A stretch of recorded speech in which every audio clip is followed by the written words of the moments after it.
Count money, man. Stack riches. Try and told him I'm a beast blood. What's up, gang? Welcome back to another episode of the GRINDcast. Get ready. It's a new day, and we're going to talk about life is an auction. Life is an auction. Overpaying is the cost of winning, right? So overpaying is the cost of winning. And so, you know, the analogy that you can hear some people use is life is more like an auction, not a retail store. So it's a zero-sum game in most cases. So if you want a job, you want to marry that person, you want that house, you want to win that championship, you want to accomplish something great, nobody else can have that. There are other jobs, there's other people, there's other houses, there's other championships, but if you want that one, you got to pay the price. And typically what happens is only the person willing to pay the most gets it, because it's an auction. And so think about an auction for like a house, right? It goes to the highest bidder. So if there's an auction or a charity function you go to and they're having an auction, it goes to the person that's willing to pay the most for that item, for that thing, for that trip. It's whoever's willing to pay that price. And so they pay more sometimes.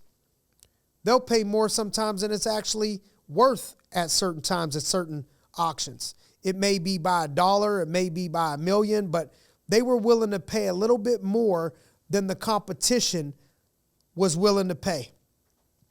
And so this thing goes beyond money. It's just really life and taking things to the next level. It's you got to pay more, you got to sacrifice more, you got to work longer, you got to work harder.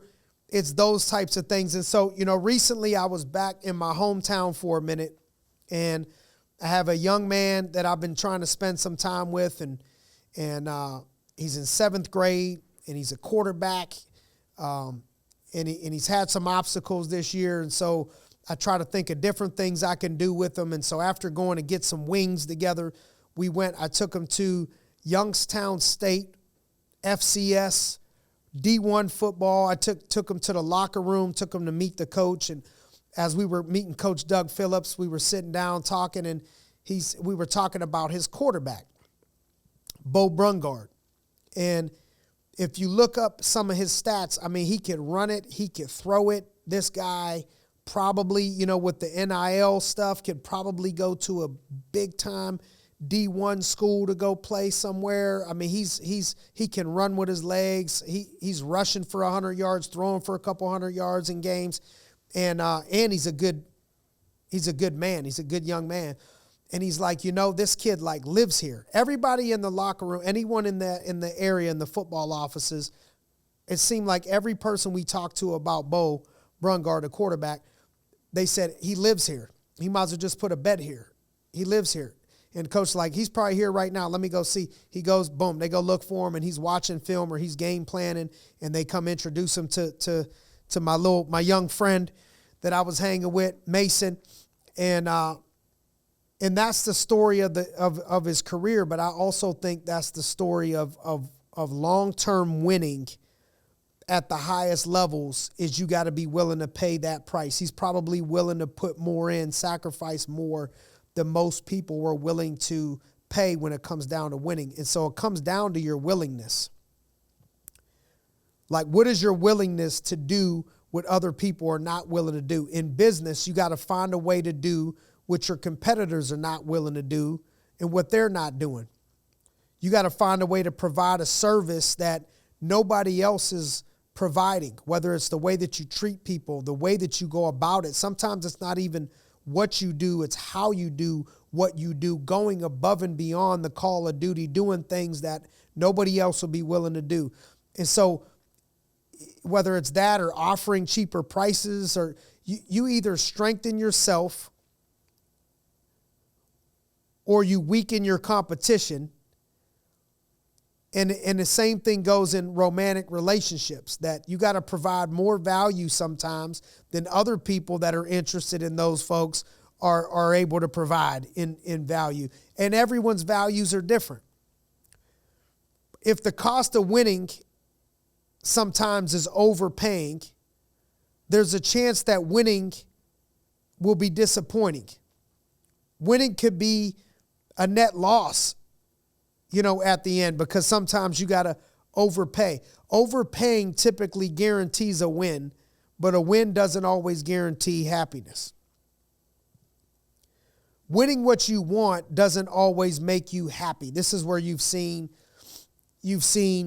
athletes win a Super Bowl or they've won a championship, and at the end of that, they're like, hey, what are you feeling? Is this an amazing feeling? And they're like, yeah, but nowhere near what I thought it was going to feel like after all this that I went through to win this title, to win this Super Bowl. Winning what you want doesn't always make you happy or keep you happy. Happiness isn't found outside of yourself. The real value in winning what you want is in the process of recreating yourself. That's why what we try to explain and teach here in the organization is it's not about what you get.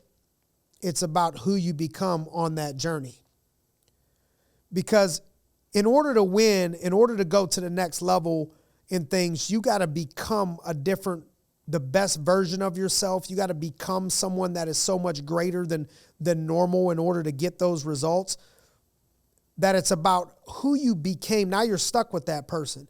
You became that person, and now that's what the real win is. That's what the real payoff is who you become on the journey. And that's why you just got to fall in love with the process. What you want is in the process of recreating yourself. You become more competent. You become more strong.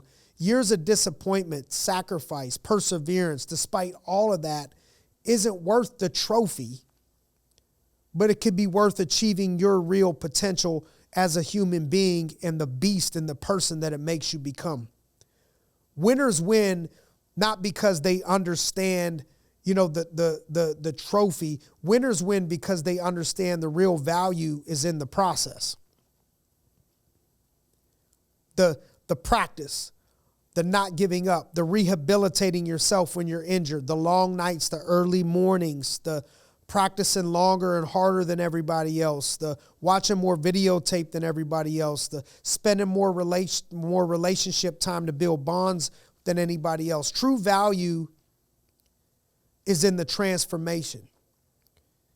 And it always takes longer, and it always costs more than you think it's going to cost. It's kind of like building a house. It's like whatever that number is, when they say it's usually always more expensive, and it usually always takes a little bit more time. Winners and losers, winning and losing, winners and losers, winners and losses, it's all a fact of life, like it or not. That's just life. The desire to win with the unwillingness to overpay is what tortures people. That, man, I want to win so bad. I want to be that. I want to be this, but you're not willing to overpay to get that price, overpay to get that thing that it is that you want. That's what brings torture. And really, that's what really brings the biggest haters in my experience, is the people that are not willing to pay the price that somebody else is willing to pay, but they both wanted the same thing, and so they couldn't get that same thing. And so they just got to hate on the person to make themselves feel bigger or feel better. What you got to do is you got to be content with what you have, or be willing to overpay to get to the next level. Because you don't get to, it's not always an even trade-off of like, all right, I'm going to give you $100 so I get this right back in value. Sometimes you got to pay the price for 2 years without any return back of all that investment that you made of your time and energy, finally to make a jump up. And then to go to the next level, guess what?